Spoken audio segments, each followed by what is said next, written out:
Alright y'all, today we're going to do a fuel injector replacement on a 99 Jeep Cherokee SJ 4.0 liter straight 6. Change all 6 injectors, and I'm going to show you the parts that you need and the process to do it. So let's go. Alright, so here's a quick look at all the stuff you're going to need. Fuel injectors right here. Standard motor products FJ454, got 6 of them. Got some replacement O-rings for the injectors. Now you don't need to do this because the new injectors are gonna have the O-rings with them, but just in case one gets ripped or torn, I'd rather just have spare ones. It didn't cost that much. Electronic cleaner spray, different color electrical tape for marking the electrical connectors, fuel line disconnects. Now they have the other kind, the silver kind. I actually prefer this kind, but you could use either one. You're also gonna need some petroleum jelly. My local auto parts store didn't have the any silicone grease. It was only lithium. So you can use petroleum jelly. This is gonna be for the O-rings. And just so you know, it's in the baby section. Otherwise, you're gonna be walking around like a dumb like me trying to find it. 13 and 10 millimeter sockets. Obviously the ratchet and a small screwdriver. They want some rags too. Alright, so that's just about everything you're gonna need. So let's go ahead and start getting into this process. The first step is always disconnect the negative battery terminal. Anytime you're dealing with anything on a vehicle that involves electrical, you want to do that as the first step. Always take the negative battery terminal off first.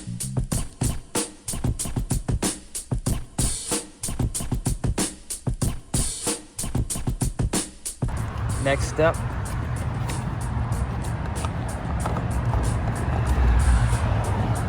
take off the gas cap to allow for proper venting of the fuel system. All right, now under the engine, now the first thing you're gonna want to do is relieve the fuel pressure off of the fuel rail here. So what we're gonna do is, you see this little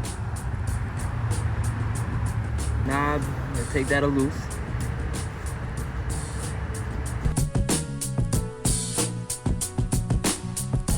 Now you see how it's got that little, pin in there? It's called a Schrader valve. So what we're gonna do is we're gonna press that in and let the fuel out, whatever fuel's in the line. So wrap it with this rag here, right? Take a screwdriver, press in this pin.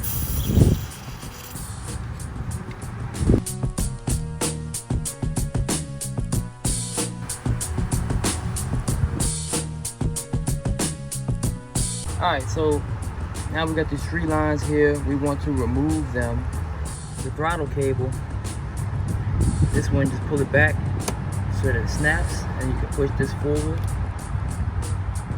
It comes right off. Similar concept here. Slide it back.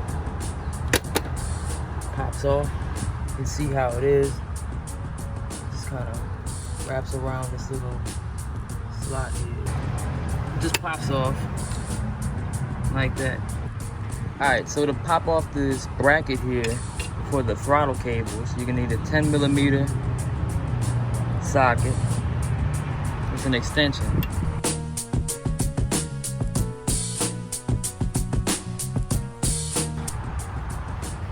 That was the first bolt, and the second bolt is right here.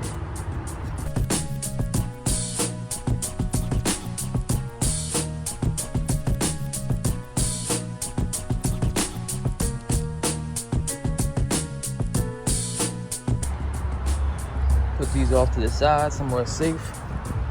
Now the bracket is completely loose. So what you want to do is just pop them out this little bracket, this other bracket here that's already mounted. You can just pull that loose and we can put this all to the side. See?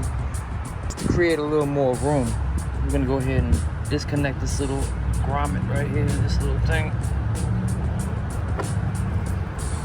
And I'm careful with this. You screw that off to the side. Alright, so now that our fuel rail is basically completely exposed, we can see our injectors. 1, 2, 3, 4, 5, and 6 back there. What we're going to do now is label each injector connector to which one goes to which. Most of these are pretty straightforward, but we're gonna do it anyway because it can get confusing. So that's why we got this tape here that I was telling y'all about in the beginning. So we're gonna go ahead and mark these.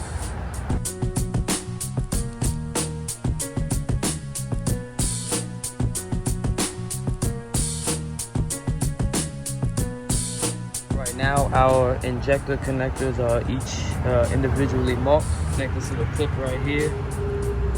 So put the screwdriver in there, it just pops right off.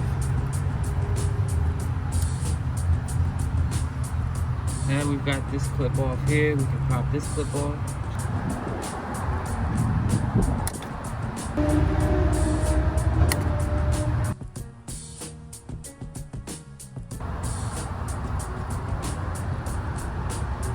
Alright, so disconnect this line right here. You go ahead and you put this disconnect tool, and you gotta get a nice pull on it. See, hold up.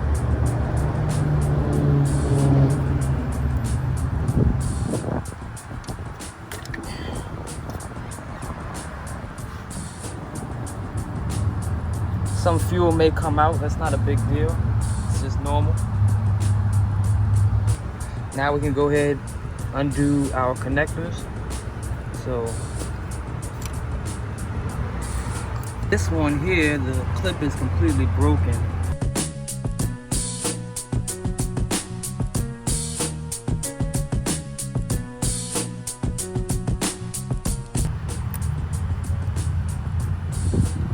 Well, I guess that's what happens when you working on 20-year-old cars. Plastic gets brittle and it breaks off.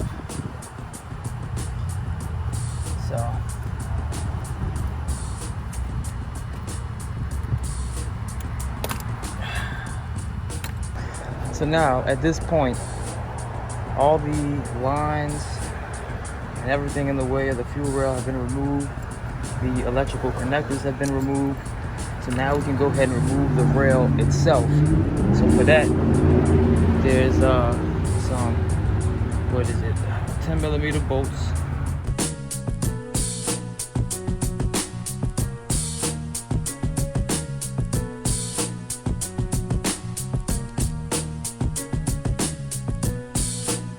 Now we should be able to go ahead and completely remove our fuel rail.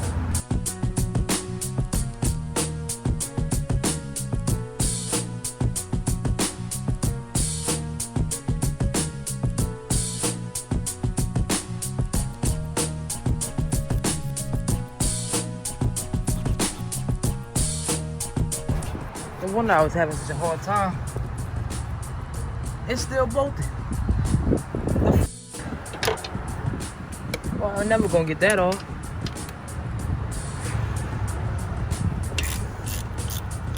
Boy, I tell you. Huh. Okay.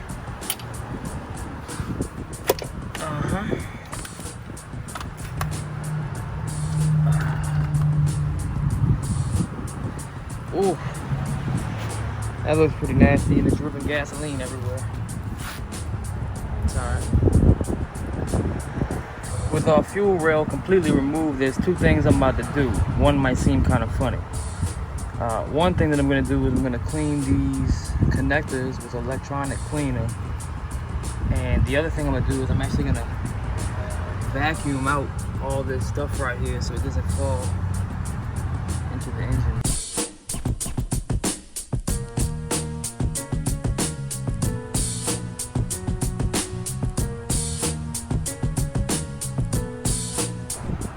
Alright, so now we're going to clean out these electronic connectors.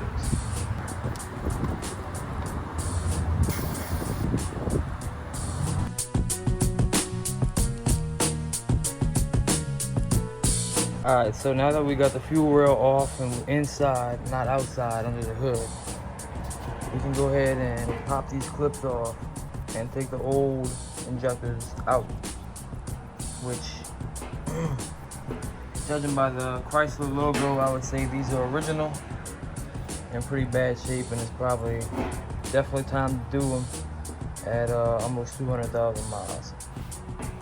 These are held in by these little clips here, these little retaining clips, if you will. So you can just go ahead and stick a small flathead screwdriver in the middle of them, and you kind of twist them.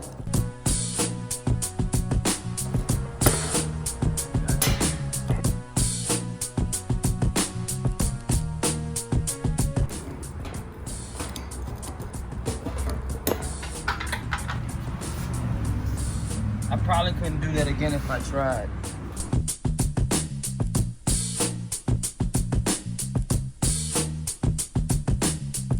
Alright, so this is what you're looking at, fuel rail breakdown. You got the fuel rail right up here, then you have each injector, and they got the little clips that hold them in, the little retaining clips.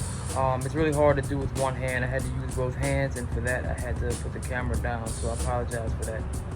Before we start installing the new injector, you want to go ahead and clean out.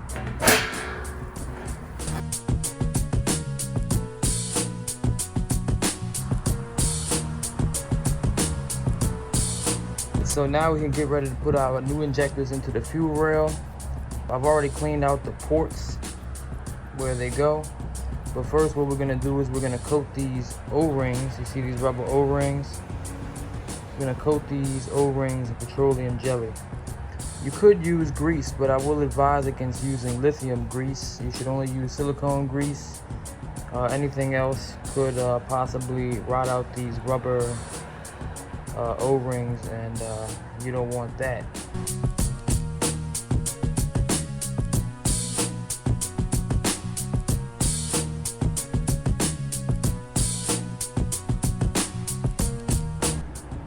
Now we can go ahead and put the rest of them in.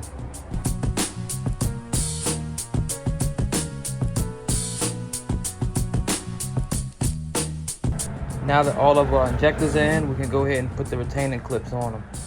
These little slots in the injectors, see them right here? That's for the retaining clip.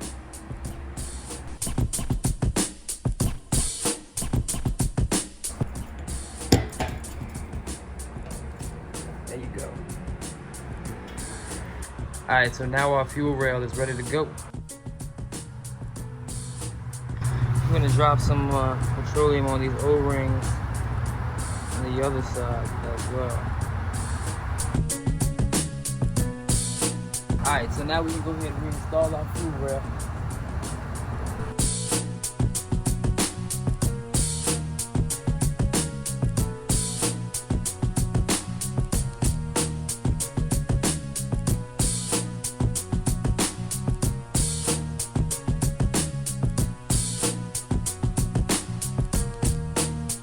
Now we can put the bolts back in.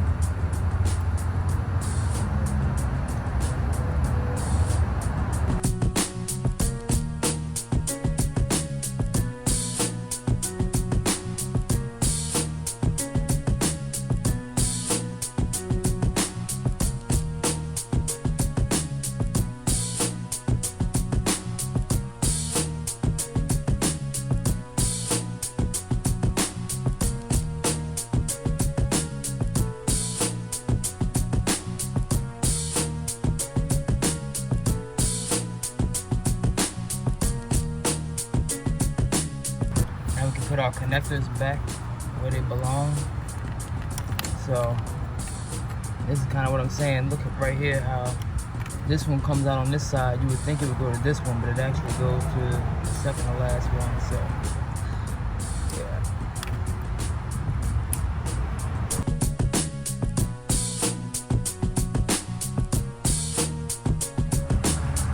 All right, this fuel line just snaps back into place where it was before, and you can go ahead and put the plastic and that metal and plastic retainer back on it. Alright, so now that we got all the electrical connectors connected, the fuel injectors are in their place nice and tight, and the fuel rail is bolted back down, as well as this fuel line is now reconnected with the metal and plastic little retaining clip here. We can go ahead and start putting everything else back together. So we're going to want to go ahead and put our bracket with our accelerator cables back to where it belongs.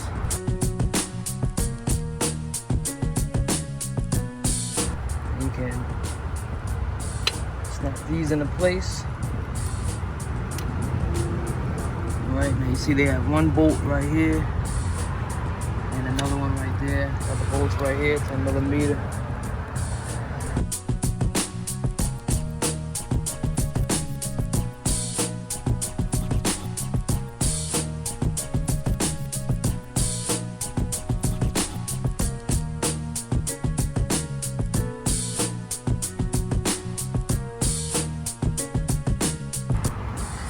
Go ahead and put these back to where they belong. So if you don't remember, this one goes right here. It kind of just snaps on the throttle cable.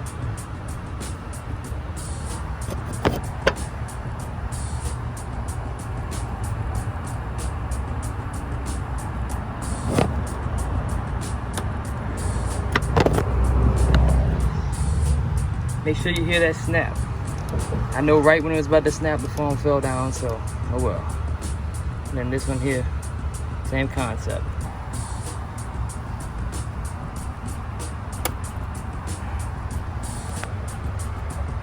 All right, now make sure these are on there good. Go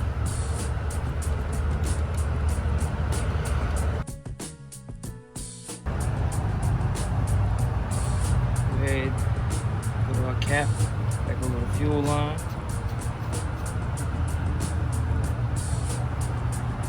Go ahead, put this back on.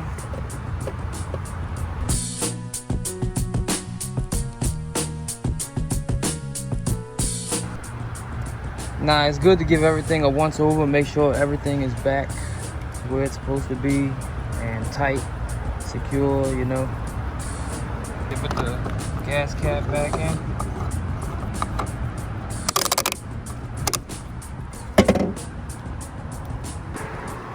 Last but not least, let's go ahead and put the battery terminals back on.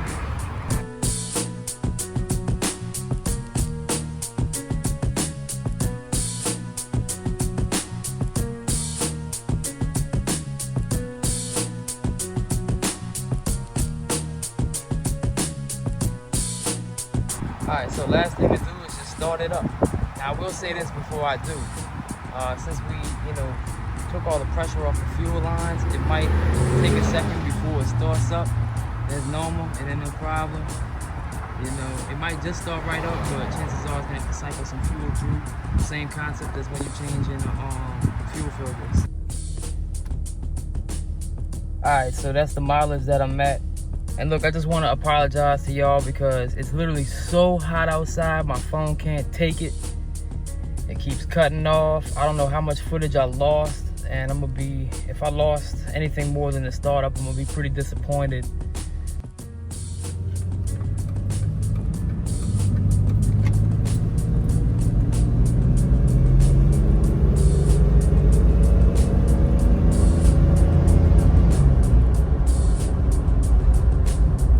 I'm about to catch some shade, get something cold to drink. We're gonna catch y'all in the next one. We out.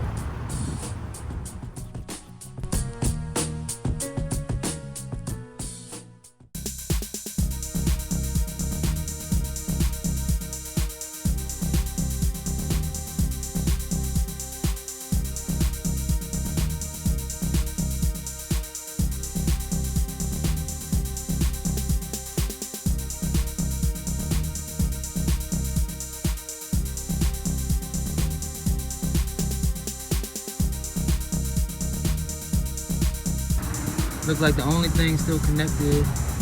Oh wait, there is nothing.